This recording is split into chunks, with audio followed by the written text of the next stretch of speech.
welcome to another episode of The Breakdown. A little while ago, a story broke about an ex-UCP an ex-PC justice minister who held a wedding during COVID, and there were some real questions in regards as to whether or not that wedding was following COVID restrictions at the time. Now, there was an added layer of intrigue because the best man at that wedding was none other than UCP minister Mike Ellis.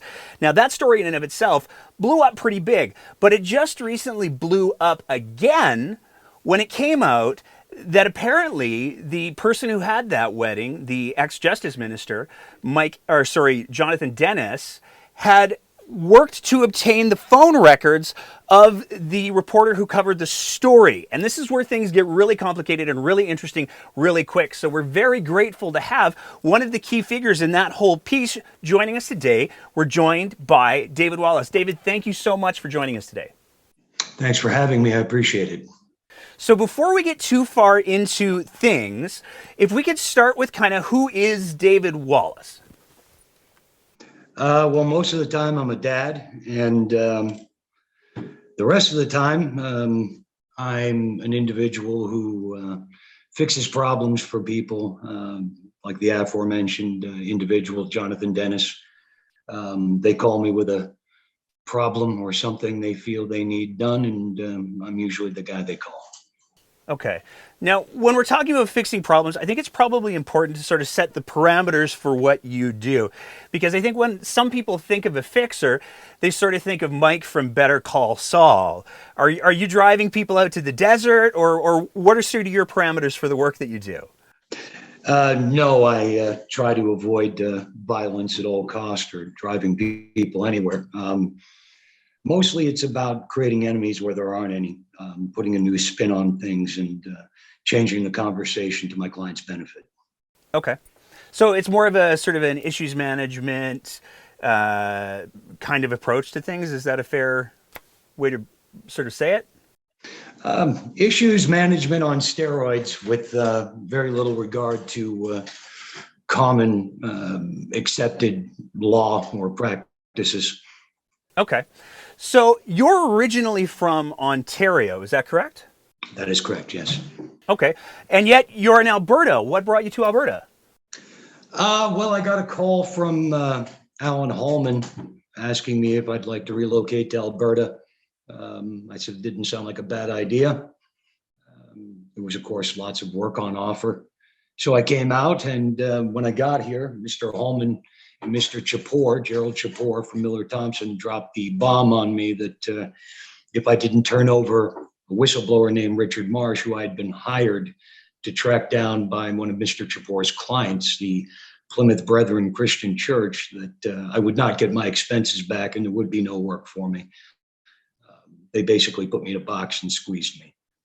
Turning over an individual to face almost certain violence is not something I could do. Okay. So you didn't turn over that person, but you did, it sounds like, do some work for these people or some of these people who they were affiliated. How did that pan out? Well, it was successful. It's always successful. The only reason people are hearing about it now is because they screwed me. The end of the day, I decided a long time ago that there were certain lines that I wouldn't cross anymore. And pretty much every job they were bringing to me was a line crossing moment. It's been a hard go the last 4 years because I've lost a lot of clients simply because I'm not willing to go to the lengths that maybe I would have in the past. But these are some dangerous individuals. Jonathan Dennis, Alan Hallman, Gerald Chapor, stalking reporters, geofencing people's homes. These never lead to good endings. These are the precursors to violence as far as I'm concerned. Okay. And I think it's important to highlight here that when we're talking about the stalking reporters piece, there doesn't seem to be any dispute that happened. I mean, we've seen it reported in CTV, in Global, in CBC. These are all very credible mainstream media news organizations that have said, this is what happened. So this isn't we're as much as some people might like to listen to this and dismiss it as being in the realm of conspiracy theory. This is stuff that has actually happened in the province of Alberta in recent years. Absolutely. It happens far too often in a democracy. Let's put it that way. I met this fall, I believe it was October, in a conference room at the I believe it was Bow River Hotel or Bow Valley Hotel, one of the two. I met with a reporter from the CBC, and while we were actually in session discussing this story, Alan Hallman called me on my cell. The reporter recorded it. It was Alan Hallman stating that he knew where I was, which reporter I was with, and what I was doing, and that I was a good conservative and I needed to stop. Okay. And just to be clear, the Alan Hallman that you're talking about is the same Alan Hallman that has historically been a close confidant of Jason Kenney. He's been heavily involved in the PC party in Alberta for quite some time, and in fact, two of his kids even work for the government right now. Are we talking about the same person here? We're talking about the same person. In fact, one of his children, Chad, was the original person who tried to bring me to Alberta to remove the mayor, Mayor Nenshi, in 2019. I've posted some evidence of that, and I have plenty more, but nobody seems to have picked up on it. Okay, well, let's talk about that for a sec. So, Chad Hallman apparently was the person who brought you out to Alberta to do something with the mayor of Calgary? Originally, yes, he had been following me through contacts in Ontario. I had been hired in 2018 by Patrick Brown's team to look into his removal. During the course of my fix-it job in Ontario, I attracted some attention. Some of it came from Mr. Hallman, who pitched me to a group of very wealthy developers in Alberta to come and find material that would be sufficient to have Mayor Nenshi removed from office. Now, are we talking about removed from office or prevented from running? No, removed. They wanted him gone. Okay, so what kind of things were they looking for?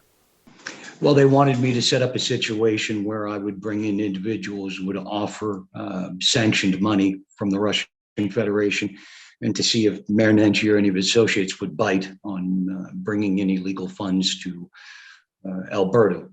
They didn't. They weren't interested. They were interested in doing bilateral relations. I introduced Councilman Kara to the Consul General of the Russian Federation in Toronto, Mr. Mihailov. They discussed doing above board bilateral goodwill ventures together. That's as far as it went. But when I reported back to the group of extremely wealthy developers that the mayor was clean, he may be a jerk, according to you, but he certainly wasn't interested in a payoff. That wasn't good enough. They wanted evidence manufactured, and I don't do that. So you originally came to Calgary as part of a request, I guess I could say, to remove Mayor Nenshi from office. How did you get involved with the whole? I mean, obviously, if your initial contact was Chad Hallman, how did you get involved with the whole wedding piece? What's your version of that from your end? Well, once I came to Alberta, Alan Hallman engaged my services on a variety of other jobs. I always found success quickly wrapping up his requests. Therefore, I became a weapon of choice, so to speak, with his associates. He would share my name, and that's how my business works. It's all referral. I don't work with strangers. So I did some jobs, and the more jobs I did, the more success I had, the more clients Mr. Hallman brought to me. One of those clients was Jonathan Dennis. And how did that process? I mean, you've talked to the CBC, you've talked to multiple real journalists about sort of how things played out there, but how did how did things go from you should talk to my friend Jonathan to we would like to get this reporter's phone records and whether or not the phone records were obtained to you almost, I mean, I feel like I could almost use the term whistleblower at this point. What did that process look like? Well, the process was really pretty straightforward. Mr. Dennis asked flat out the only way to solve this case would be to hack the reporter's phone logs. I reiterated to him that it was highly illegal. He said that this was not going to be for public consumption. So at the time I was looking for Mr. Marsh for the Plymouth Brethren. That was the job that was brought to me by Alan Hallman and Gerald Chapor. During the course of finding Mr. Marsh, one of the senior members of the Plymouth Brethren Church in British Columbia, Brad Mitchell from Klondike Lubricants, he had told me that he had access into several Canadian databases and that they had people inside the carriers. So if there were any numbers I needed run, that he would run them. I put Mr. Dennis's numbers over to Mr. Mitchell, who ran those numbers. I never opened them up. I didn't want to look at them. Again, I told him that they were illegally obtained, and I arranged for him to get the numbers through that source. But basically, these guys already have their comms wired. They have people inside of all the major carriers in Canada. Okay. Now, I mean, I'm sure that there's people who are going to be listening to this and watching this, and they're wondering, you helped facilitate obtaining phone numbers illegally. Aren't you worried about the police coming after you? Not really, because I did not obtain the numbers. Also, the reporter was notified before Jonathan Dennis got the numbers. I realized it was an extremely dangerous situation. We had notified certain members in law enforcement of what was being asked. The reporter was given the heads up. The package of numbers that Mr. Dennis was given was scrambled, so it would be of no use to him. At the end of the day, we realized this was extremely illegal and extremely dangerous, and we did notify the authorities as quickly as possible. Okay, well, that's probably a smart thing to do given the circumstances. Have you had any other interactions with Alan Hallman or anyone else from the current government? Well, I did a variety of jobs for Mr. Hallman. That evidence will be released in the Klondike papers. It's basically just my files for the last several years, emails, audio, phone calls, bank statements, transfers. There'll be no question that these people did business with me and exactly what business they did. You don't have to rely on my word. We'll let their own voices speak for them. Okay. Well, I mean, it's certainly clear in almost all of the news stories that I've read that have referred to your story. They've been very, very clear that you have what appears to be a very wide data trail that backs up everything that you're saying. And I can't help but think that organizations like the CBC or CTV would never have run the story if there was any question as to the authenticity of your claims. So I'm sure there's a lot of people who are looking forward to that those Klondike papers being released. What are you doing now? Are you still a fixer? Well, for the last 4 years, I've been winding it up. It just got far too dangerous. I was hired to look into another few matters that were just really off the rails.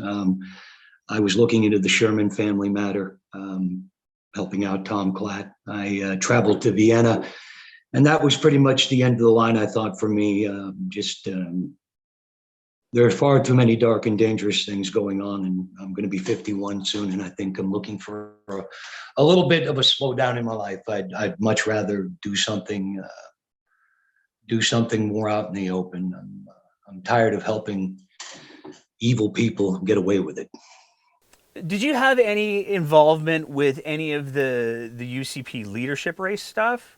Are you aware of any of that? I mean, there's certainly. Oh, I'm aware. I'm aware now, but I was not here for it. A very close personal friend of mine, a gentleman named Nathan Jacobson, he counted Premier Kenny as one of his very close friends.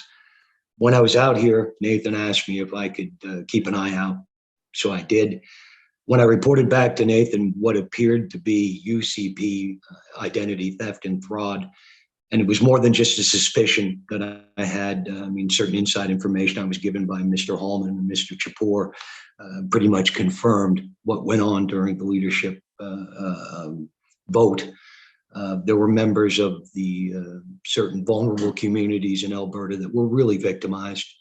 You had just so many deplorable things going on. This UCP, they whip up this frenzy with working class people, pretend they represent them, but these aren't the people they're representing. These are their victims.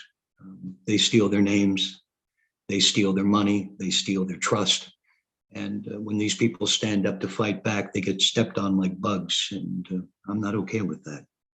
So I guess the big question is, I mean, you've got these Klondike papers that you'll be releasing at some point, which sound like they're the summary of all of these things. I guess the two questions that I have to ask are, when will you be releasing these papers? And secondary to that, sort of what's next? Well, there are several different media organizations who are working together that have access to the Klondike papers. I know that Canada Land, I believe, is working on a series of podcasts. I know that Press Progress, I'm sure the CBC is working on a few things. There are some people south of the border, some podcasts that are interested in having us on. My main goal here is to try to educate people on what goes on in these locked rooms after dark when no one's around. Democracy is important, and democracy is not only being subverted, it's being raped right now. Alberta and Ontario, the corruption is so out of hand. It's at a point where if something isn't done, that all of our freedoms are going to be gone. Our data is going to be public property. We are going to be nothing more than sheep led to slaughter. These people are coming at us, especially on the UCP side and the Conservative Party side, with so much dark money financing coming from special interest groups such as religious organizations, which really aren't religious organizations. They're cults, and they're used as laundries to wash money for illegal operations.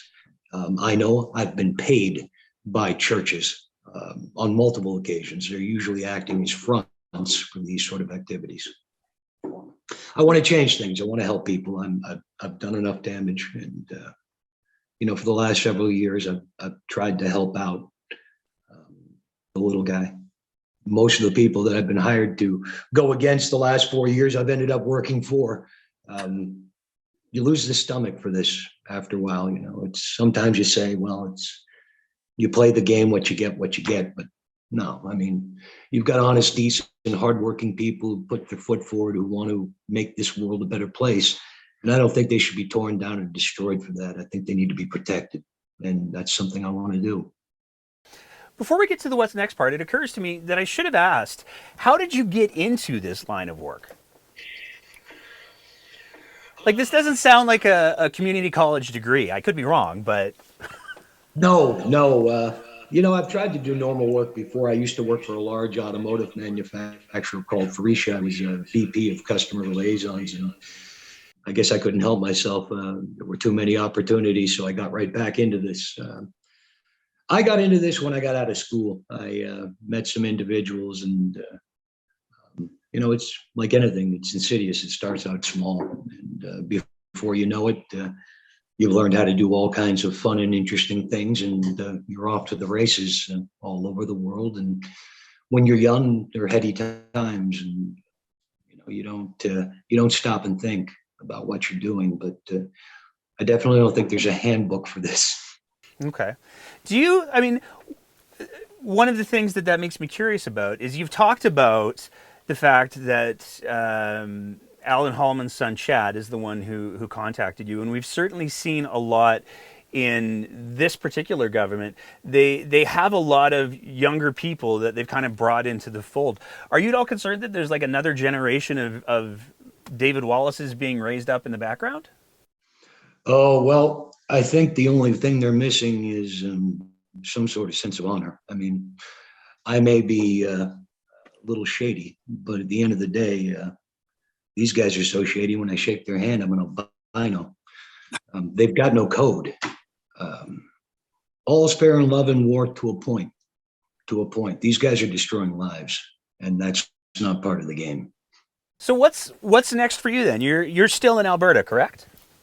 I'm still in Alberta. It's getting dangerous here. I mean, I've had a lot of incidences since this broke loose. The individuals that I spoke of, guys like Alan Hallman, when they're not drunk, they're not very smart. So I'm certainly not going to rely on their sense of restraint to stay safe. I mean, I can take care of myself, but the longer I stay here, it's not a good thing. So you're looking to get back to Ontario, is that correct? Absolutely. I'm looking to get back to Ontario and continue the fight from there, get back into a safer situation where I'm around people who I know can watch my back, and we can really start this fight, because as far as I'm concerned, I'm not going to stop until every one of my files are out. And I think sunshine is the best medicine. Now, with those files coming out, do you? I mean, you've referred to the fact that there's a lot of different media outlets that are looking at your database, for lack of a better term. Um, are you going to be releasing the whole thing to public? Are you going to be relying on the media to tell the story? What's the plan for that? So far I've just done a raw data dump with all of the media outlets, and I believe they're going through them all now. There's a lot of stuff in there. I mean, the big ones are the Patrick Brown job in 2018. When I first got the Patrick job, I was in Moscow. I was watching, actually St. Petersburg. I was watching a hockey game. I was in the box of Roman Rothenberg, who owns the St. Petersburg franchise. I was approached by an individual who I knew from previous jobs, who dropped me the information that Patrick Brown was going to be removed. I got word back to Patrick Brown's people. This was in October of 2017. Okay. Nothing happened until he got removed. Then the next day I got a call from Patrick Brown. That's when we started. So there's the Patrick Brown job. There's the Sherman case. There's a variety of different things that went on out of here in Alberta. I think there's a few things in there that the public needs to see. When you're talking about just for any of our listeners who aren't familiar, when you're talking about the Patrick Brown job, what are you talking about? Well, Patrick was removed in 2017. Patrick was removed as part of a casino mafia turf war. It had nothing to do with Me Too. That was just a very convenient situation to get him removed. The truth of the matter is, Patrick, his lawyer, who is now deceased, and a few other individuals who were in the papers, they were behind a rather large casino interest that were bringing up doubts and alleging criminality by Great Canadian Gaming. They were doing this so they could basically eliminate a rival. So it was casino money that really forced that leadership change in 2018. And that's why Patrick Brown was gone. Not that Patrick is a good individual. Trust me, I've got stuff in my files that would freak even him out. Now, to be clear, Patrick Brown, just to sort of high level it, Patrick Brown stepped down after there were multiple media reports about allegations of sexual misconduct, the vast majority of which were later withdrawn. CTV actually reached a settlement with him because there were problems with facts, I guess I'll say. So it certainly appears that there was, to sort of use some of your language from earlier, there was a story that was created, it grew a whole bunch of legs, and then after the fact, after the damage was done, there were apologies and some recriminations. Is that a safe way to say it? It's a safe way to say it. I mean, there's a lot of optics in the public. Someone like Lisa McLeod looked like the biggest bad guy in that whole thing, when the truth of the matter is, Lisa McLeod's home was geofenced. She was harassed constantly. Patrick Brown paid private detectives to stalk her. He can claim whatever he likes. I was one of them, so I know what went on. Patrick Brown is a very dark human being. Okay. And I started off from a position of wanting to help him. It's just he was innocent of the charges that were brought against him. Let's get that clear. That never happened.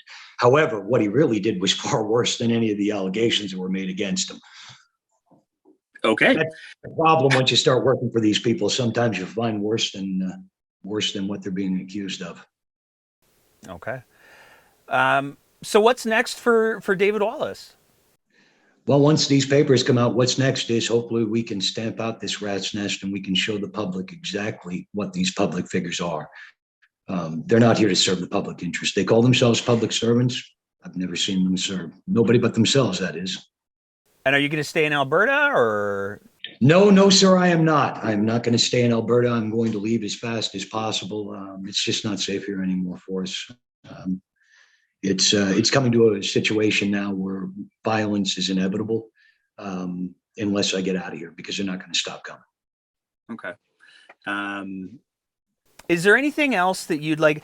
I mean, from what I'm hearing, what it kind of sounds like is there's almost a little bit of a redemption story going on here, where you're trying to I don't want, I mean, forgive me if I'm putting words in your mouth, but you're trying to make up a little bit for being involved and being a part of the machine that allowed these people to do the things that they've done. Um, is, is, is that a fair sort of way to sum it up?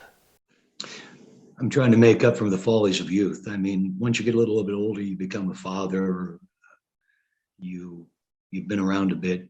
You realize that this world is a really cold, dark place, and if you're contributing to that coldness and that darkness, then you're not really living. You're damning yourself in a way. I want to walk in the sunshine.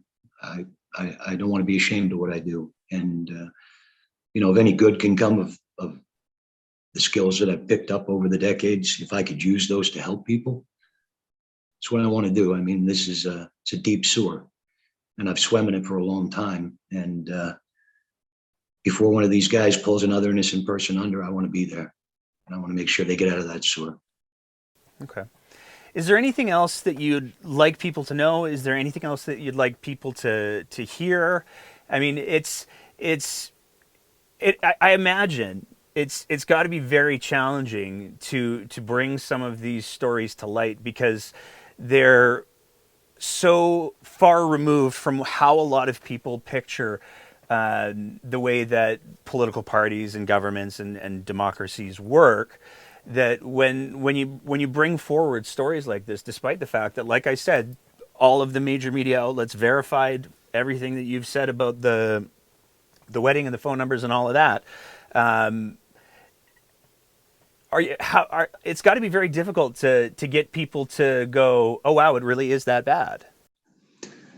It is. It's we live in a very strange world, and the general public doesn't realize it's not about good and bad. It's not about real enemies. It's about creating enemies where there aren't any. Because without those enemies, there's no money changing hands. We have to convince people that the other side, whoever the other side is, it doesn't matter, that they're evil and that they're here to destroy our way of life. Because if we can't convince people of that, then we can't get their money. And this entire corrupt system rotates on dark money. Um, I want people to understand that this is happening in your communities, not just your country, in your communities, in your cities. Your council people are under watch. Your mayors are under attack. And it's coming from the sources that are talking about law and order. It's talking about people taking away your freedom. Well, what's more, what more can they do to take away your freedom than steal your identity or hire people like me to set up their rivals? The entire system's rotten, all of it. And I think that once people get a look at my files, and hopefully other people come forward, they'll see how corrupt and horrifying and rotten it is. Yeah, and I hate to keep going back to the wedding thing, but to me, um, the way that it looks to me is that, the wedding story in and of itself is pretty, from a conventional view of the world sense, it's pretty out there, but it was verified, and I mean that, I think, gives you a certain degree of credibility, a significant degree of credibility, if I can speak for myself, um, in regards to a lot of these other pieces that you're talking about. And I think that it's incumbent on anybody who cares about the state of our society or democracy to, at the very least, take a look at these stories as they come out, and take a look at the files that you're releasing as you release them, because um, there's legitimacy behind the things that you're claiming. And I think that that's really the wedding thing is sort of the keystone, if you will, for this is real. Do you know what I mean? Absolutely. I mean, it's like Doug Ford spokesman. Of course, they're going to confirm that my communications are legitimate because they have no choice. They know I have much worse in my files. What they hope is that it gets lost in the election cycle. It gets memory hold. But what they don't understand is it won't get lost because I have such an abundance of it. I mean, I've gotten tape on every individual. I've gotten it. I mean, some of these people just aren't smart. I mean, sending me e-transfers to pay me, committing their illegal acts on paper, sending me electronic email. That's our ace in the hole here, is that these people are so corrupted and have been allowed to get away with it for so long that they left such a wide trail of evidence. There really is no way out. Are you currently working with the police on any investigations? Have you been contacted by the police on any investigations into all of this stuff, or? No, I haven't. My last communication with police, I informed them that Alan Hallman was trying to set up an RCMP officer, that he had illegally taped him. I provided the evidence, including the tape. He had made a false police report. I wanted to make sure that the police understood that it was a false police report, that the RCMP officer in question had did his job, had done it to the best of his ability, and had not crossed the line. These guys are setting up cops now, federal cops. So you've got a big problem in Alberta. Don't we know it? I'm going to ask the same question I did a minute ago, just because it feels like there's so much. Is there anything else that you want people to hear before we wrap things up? I want them to hear the whole 9 yards. I want them to hear the whole story. I've set up that GoFundMe. I want to get enough money to get the heck out of Alberta, get home. That's it. It would have been the easiest thing in the world to keep my mouth shut and take these guys' money, because it was very lucrative. But as much as I needed the funding, I want to try to find out who I am too, really am. And I know that there's more to me than what I do for a living. And what I do for a living, I'm having a real hard time reconciling with who I've become. And so I've got the GoFundMe. I want to get out of here. I want to get home and into a safe place. And once we do get safe, then I feel like I can really dig in and really launch the fight to these bastards. Pardon my language. No, not at all. It's that is not the worst language that we've had on the show by any stretch. David, I want to thank you so much for taking the time to chat with us today. I want to thank you so much for taking the risks that you're taking in having not only this conversation, but you've talked about concerns about your safety and the uncertainty of your future. Those are not small things. I don't think they should be overlooked or understated. And I'm looking forward to seeing what you do next, because, like I said at the beginning, there is some very real credibility here, and I think that anybody who cares about, because you've operated across the country, I think that anybody who cares about democracy, not only in Calgary, not only in Alberta, but in Canada, needs to be paying attention to what the things that you're talking about. I appreciate it. And we're going to do our best for Calgary, for Alberta, for Ontario, for all of Canada. People like Pierre Poilievre and Gerald Japour, their story is going to be told. And I think the public is going to find out, far from being the everyman that these people claim to be, that they're a sophisticated criminal organization. And that's going to be revealed one way or the other. That's a promise. Okay. Thank you again, David. Thank you. You have a great day. As always, if you appreciate the kind of content that we're trying to produce here at The Breakdown, we would love it if you swung by our Patreon page at www.patreon.com/thebreakdownab and signed up for a small monthly sponsorship of the work that we're trying to do here. It is because of the support that we receive from our Patreon sponsors that we're able to continually up our game, and it is tremendously appreciated. So I want to throw a big thank you out to them, and you can go ahead and visit that website and join and support us as well, because we need all the help we can get. Thank you so much for your attention. Thank you so much for listening and being part of these important conversations. And we will see you next time on The Breakdown.